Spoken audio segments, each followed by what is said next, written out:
Third grade আৰু fourth গ্ৰেডৰ কাৰণে অতি দৰকাৰী প্ৰশ্ন আলোচনা কৰিম। ভিডিঅ'টো শেষলৈকে চাব। ইয়াতে পইণ্ট আকাৰত লিখি ৰাখিছোঁ মই। খ্ৰীষ্টপূৰ্ব 1500 চন মানতে হিন্দু সভ্যতাৰ পতন হোৱাৰ পিছত বৈদিক যুগৰ কি হৈছিলে সূচনা হৈছিল। এই পইণ্টটো আপোনালোকে চাই ল'ব। তাৰপিছৰ পইণ্টটো ইয়াতে লিখা আছে যে খ্ৰীষ্টপূৰ্ব 4ৰ্থ শতিকাৰ ভিতৰত সমগ্ৰ ভাৰতবৰ্ষৰ আৰ্য সংস্কৃতি কি হৈছিলে বিস্তাৰ ঘটিছিল। সমগ্ৰ ভাৰতবৰ্ষৰ কথা কৈছে যে কোনটো সভ্যতাৰ সংস্কৃতি বিস্তাৰ হৈছিলে আৰ্য বুলি আপোনালোকৰ অপশ্যনত থাকিব। থাৰ্ড গ্ৰেড আৰু ফ'ৰ্থ গ্ৰেডৰ কাৰণে অতি দৰকাৰী হ'ব এইবিলাক। তাৰপিছত লিখা আছে এক জনপ্ৰিয় তত্ত্ব অনুসৰি বৈদিক সংস্কৃতিৰ মূল নিৰ্মাতা আছিল কোন আৰ্যবাসী নৰ্দিক গোষ্ঠীৰ অন্তৰ্ভুক্ত লোকৰ এটা দল বুলি উল্লেখ কৰিছে। তাৰপিছত চাব খেতি তাৰ মানে ধান খেতি দেখা যায়, ধান খেতি, কুঁহিয়াৰ পৰা গুড় তৈয়াৰ কৰা কৌশল, কপাহৰ পৰা সূতা উলিয়াই কাপোৰ বোৱা কৌশল অষ্ট্ৰিকসকলে সূচনা কৰিছিল। ক'ব পাৰোঁ ধান খেতি কাৰ আছিলে, কোনে সূচনা কৰিছিলে, তেতিয়া অষ্ট্ৰিক বুলি অপশ্যনত থাকিব লাগিব বা আপোনালোকে চাব লাগিব। তাৰপিছত ক'ব পাৰে কেতিয়াবা কুঁহিয়াৰৰ পৰা গুড় উলিওৱাত কৌশলটো কোনে শিকাইছিল, তেতিয়া আপোনালোকক অষ্ট্ৰিকত টিক মাৰিব লাগিব। সেইদৰে ধৰ্মীয় পৰম্পৰাত সিন্দুৰৰ ব্যৱহাৰ, হালধিৰ ব্যৱহাৰ আৰু হাতী পোহ মনোৱা কাৰ্য উদ্ভাৱন অষ্ট্ৰিকসকলেই কৰিছিলে। ইয়াতে গুৰুত্বপূৰ্ণ কথা আছে বন্ধুসকল, চাই ল'ব। উল্লেখযোগ্য যে ভাৰতীয় সংবিধানত ৰাজ্যভিত্তিক বাবে তালিকাভুক্ত কৰা অনুসূচিত জনজাতিৰ সংখ্যাই হ'ল কিমান 705টা। কেতিয়াবা প্ৰশ্ন আহি যাব পাৰে অনুসূচিত জনজাতিৰ সংখ্যা কিমান 705টা লিখিব লাগিব বা অপশ্যনত চাব লাগিব। 2001 চনৰ লোকপিয়ল অনুযায়ী ভাৰতৰ বিবেচনাপূৰ্বকভাৱে মাতৃভাষা বুলি ক'ব পৰা প্ৰচলিত ভাষা কিমানটা 1013টা আছে বুলি উল্লেখ কৰা হৈছে ইয়াতে। এইবোৰৰ ভিতৰত আকৌ কিমান 122টা প্ৰধান ভাষা, যিকেইটা আছে সেইকেইটাৰ পৰা আকৌ 122টা ভাষা প্ৰধান। ভাৰতীয় সংবিধানৰ চৰকাৰী ভাষা হিচাপে কি আছে 22টা ভাষাক স্বীকৃতি প্ৰদান কৰিছে। এইটো বাৰ পৰীক্ষাত অহা দেখা পোৱা যায়, যে কোনো পৰীক্ষাৰ কাৰণে এইটো ইম্পৰ্টেণ্ট যে চৰকাৰী ভাষা হিচাপে কেইটা ভাষাক স্বীকৃতি প্ৰদান কৰিছে সংবিধানে, তেতিয়া আপোনালোকে লিখিব লাগিব 22টা ভাষাক। তদুপৰি ভাৰতত 3 সহস্ৰাধিক দোৱানৰ প্ৰচলন আছে। আপোনালোকৰ ইয়াতে এই প্ৰশ্নটো অতি গুৰুত্বপূৰ্ণ হ'ব। তাৰপিছৰখিনি চাব বন্ধুবৰ্গসকল। ইয়াতে লিখা আছে সম্ৰাট অশোকৰ গিৰ্নাৰত থকা 12 নং মুখ্য শিলালেখখনত থকা কিছু কথা বিশেষ মন কৰিবলগীয়া। কি কথা মন কৰিবলগীয়া ইয়াতে মন দিব যে এই লিপিত কোৱা হৈছে যে কোনেও একমাত্ৰ নিজৰ ধৰ্মটোকে মাত্ৰ প্ৰশংসা আৰু আনৰ ধৰ্মক হীন বুলিব নালাগে। আপোনালোকে এইখিনি চাই ল'ব। কিমান নঙত কোৱা আছিলে 12 নঙত কোৱা আছিল। কোনে কৈছে সম্ৰাট অশোকে কৈছিলে। তাৰপিছত চাব ইয়াতে দিয়া আছে খ্ৰীষ্টপূৰ্ব 6ষ্ঠ শতিকাৰ হোৱা ফাৰচী আক্ৰমণৰ পিছত গ্ৰীক, অশোক, হুন, তুৰ্কী, আফগান, মোগল, পৰ্তুগীজ, ওলন্দাজ, ফৰাচী, ব্ৰিটিছ আদি লোকৰ আগমন ঘটিছিল বা হৈছিল। খ্ৰীষ্টপূৰ্ব কিমানত এইবিলাকৰ আগমন ঘটিছিলে ভাৰতবৰ্ষত খ্ৰীষ্টপূৰ্ব 6ষ্ঠ শতিকাত। আপোনালোকে এইটো চাই ল'ব। তাৰপিছৰ পইণ্টটো চাব। এইটো এটা গুৰুত্বপূৰ্ণ প্ৰশ্ন হ'ব। জৱাহৰলাল নেহৰুৰ ভাৰত সম্বেদ কেতিয়াবা আহিব পাৰে পৰীক্ষাত। ভাৰত সম্বেদ গ্ৰন্থখন কাৰ, তেতিয়া আপোনালোক অপশ্যন চাব লাগিব। ভাৰত সম্বেদ কোনে লিখিছে জৱাহৰলাল নেহৰুৱে।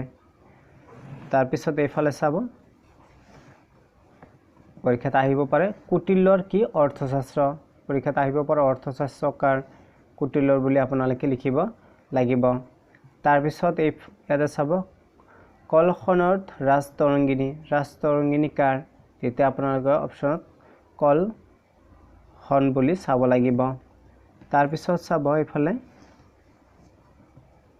আপোনালোকে বাৰ শব্দটো পাই থাকে সত্যমে জয়তে। এইটো ক'ত উল্লেখ কৰা হৈছে মুণ্ডক উপনিষদত উল্লেখ কৰা হৈছে। গুৰুত্বপূৰ্ণ প্ৰশ্ন হ'ব। অহিংসা পৰম ধৰ্ম এই কথাটো ক'ত উল্লেখ কৰা হৈছে মহাভাৰতত উল্লেখ কৰা হৈছে। জননী জন্মভূমি স্বৰ্গাদপি গৰীয়সী এইটো ক'ত উল্লেখ কৰা হৈছে ৰামায়ণত উল্লেখ কৰা হৈছে। বহুদৈৱ কুটুম্বকম এইটো ক'ত উল্লেখ কৰা হৈছে মহোপনিষদত উল্লেখ কৰা হৈছে আপোনালোকে এইখিনি চাই ল'ব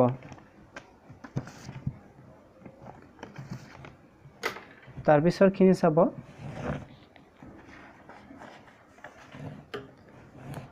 স্থাপত্যৰ পৰা আহে পৰীক্ষাত সুলতানী আৰু বাদশাহী যুগত মুখ্যতঃ 4 প্ৰকাৰৰ স্থাপত্য দেখা যায় সেই 4টা প্ৰকাৰৰ যিকোনো এটা প্ৰকাৰ দি ক'ব পাৰে এটা হ'ল মছজিদ মঞ্জিল ৰাজপ্ৰসাদ নামৰ মাকোৱাৰা মৃতকৰ খুঁট আৰু মিনাৰ গম্বুজ অথবা কীৰ্তিস্তম্ভ তাৰ পিছত লিখা আছে প্ৰাচীন কালৰ শিলেৰে নিৰ্মিত মঠ মন্দিৰসমূহ নিৰ্মাণ শৈলীক গায়কৈ উত্তৰ ভাৰতীয় কি বুলি কৈছিলে নাগৰ বুলি কৈছিলে দক্ষিণ ভাৰতীয় কি বুলি কৈছিলে দ্ৰাবিড় আৰু বিন্দা আৰু কৃষ্ণ নদীৰ মাজভাগতে এইখিনি কি বুলি কৈছিলে ৱেছৰ শৈলী বুলি কোৱা হৈছিল এই তিনি ভাগত ভাগ কৰিব পাৰি তাৰ পিছৰখিনি চাব এটো অতি গুৰুত্বপূৰ্ণ হ'ব চাব বন্ধুবৰ্গসকল তাজমহল মধ্যমণি বুলি কোৱা হয় ক'ব পাৰে তাজমহলক কি বুলি কোৱা হয় মধ্যমণি বুলি কোৱা হয় তাৰ পিছত এটো গুৰুত্বপূৰ্ণ হ'ব সাঁচিৰ স্তূপ অজন্তাৰ গুহাসমূহ আৰু তাজমহল ৰাষ্ট্ৰসংঘৰ শিক্ষা বিজ্ঞান আৰু সাংস্কৃতিক সংস্থা ইউনেস্কোৰ দ্বাৰা বিশ্ব ঐতিহ্য ক্ষেত্ৰ হিচাপে কি কৰা হৈছে তালিকাভুক্ত কৰা হৈছে ক'ব পাৰে বিশ্ব ঐতিহ্য ক্ষেত্ৰ হিচাপে ইউনেস্কোৱে কাক কি কৰিছে স্বীকৃতি প্ৰদান কৰিছে এই তিনিটাৰ পৰা এটা থাকিলে হ'ল আপোনালোকে শুদ্ধ উত্তৰ বুলি ভাবিব সাঁচিৰ স্তূপ অজন্তাৰ গুহা আৰু কি তাজমহল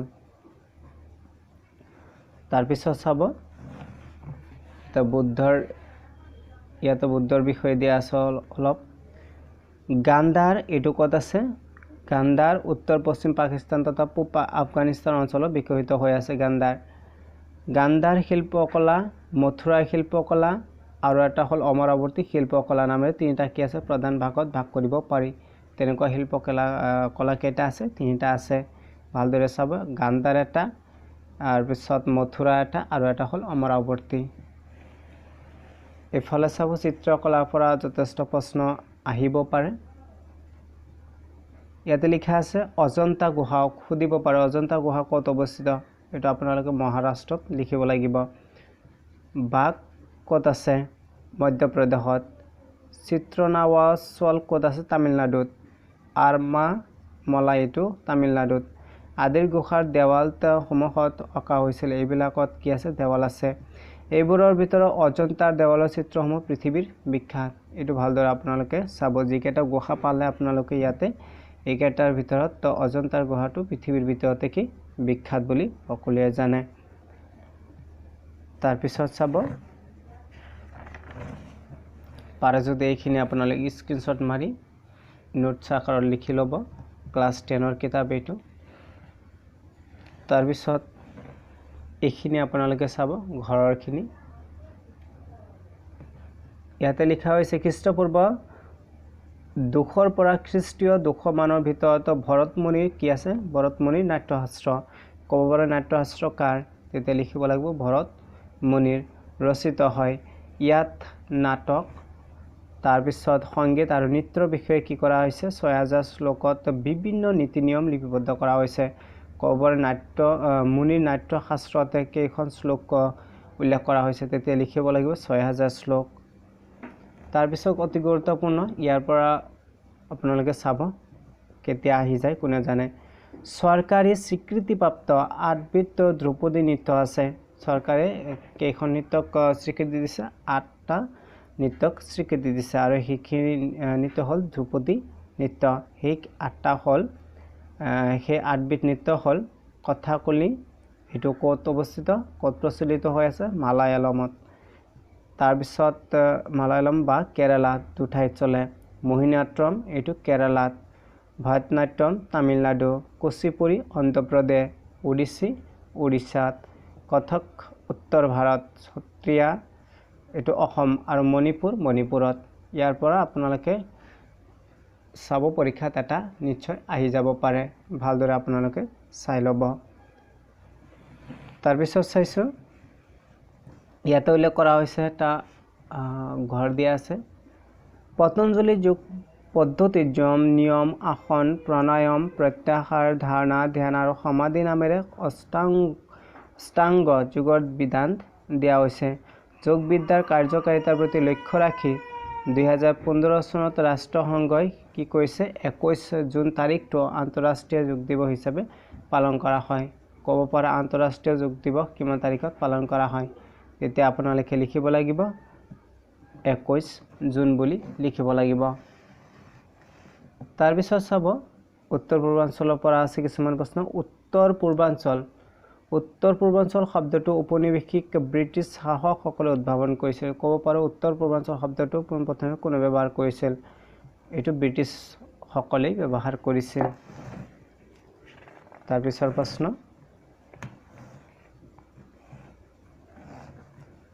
ইয়াতে গুৰুত্বপূৰ্ণ প্ৰশ্ন আছে। ভূটান চীন কেতিয়াবা আহিব পাৰে যে অসমৰ গাতে লাগি থকা বিদেশী ৰাষ্ট্ৰ অসম কোনটো বা নাম লিখিব দিব পাৰে। ভূটান চীন ম্যানমাৰ বাংলাদেশ এই বিদেশী ৰাষ্ট্ৰ কেইখনৰ দ্বাৰা আবৃত হৈ আছে কোন? অসম। তাৰপিছত চাব অসম বা উত্তৰ পূৰ্বাঞ্চল। অসমৰ চুবুৰীয়া আটাইকেইখন ৰাজ্যই কি? পাহাৰীয়া। অসমৰ চুবুৰীয়া যিকেইটা ৰাজ্য আছে গোটেইকেইটাতে কম বেছি পৰিমাণে কি আছে? পাহাৰে আগুৰি আছে। ইয়াতে চাব এটা পইণ্ট দিয়া আছে। খ্ৰীষ্টীয় 4ৰ্থ শতিকাত বৰ্মন বংশৰ প্ৰতিষ্ঠা হোৱাৰ পৰা সেই প্ৰাচীন অসমৰ ৰাজনৈতিক ইতিহাস উদ্ধাৰ হৈছে।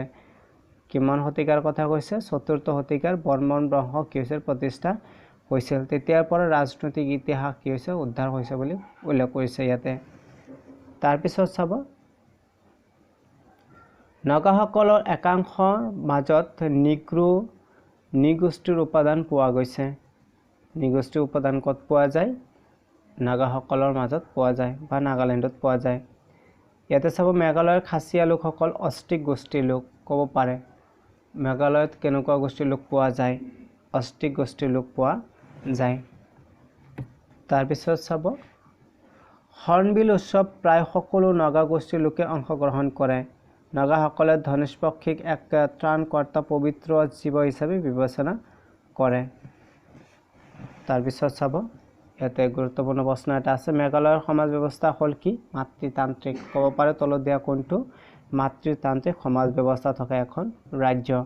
তেতিয়া আপোনালোকে মেঘালয় পালে টিক মাৰিব। তাৰপিছৰ প্ৰশ্ন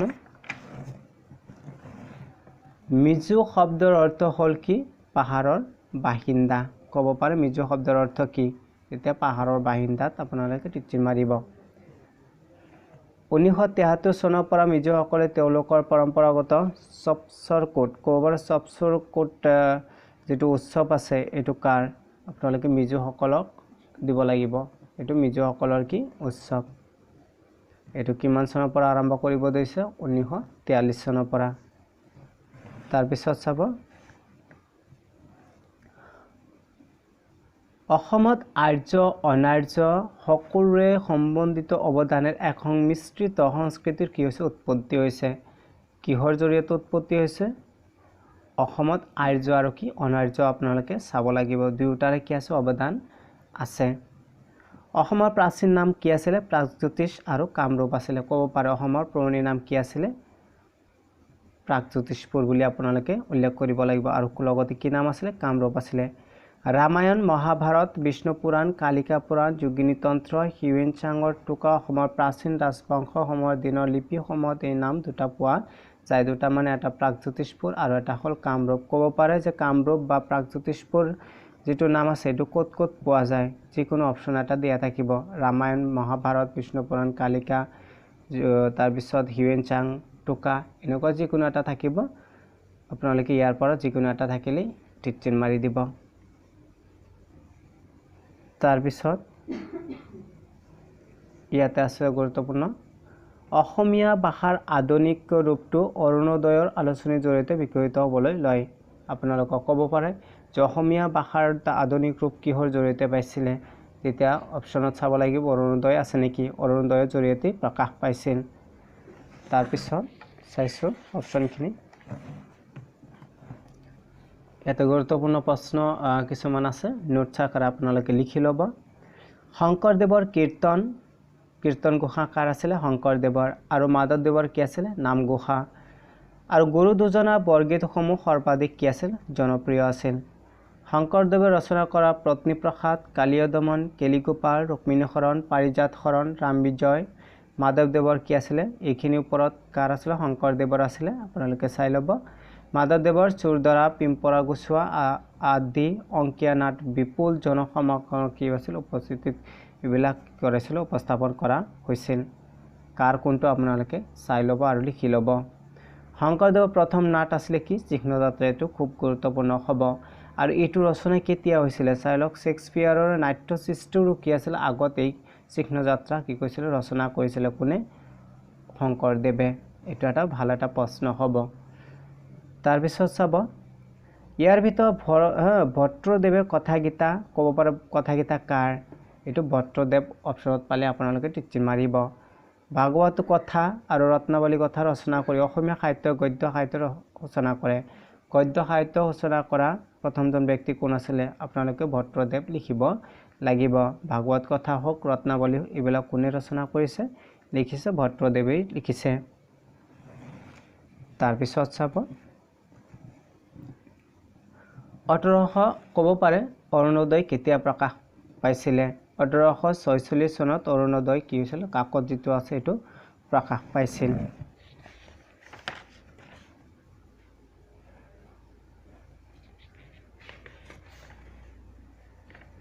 আজিলৈ ইমানেই। Thank U.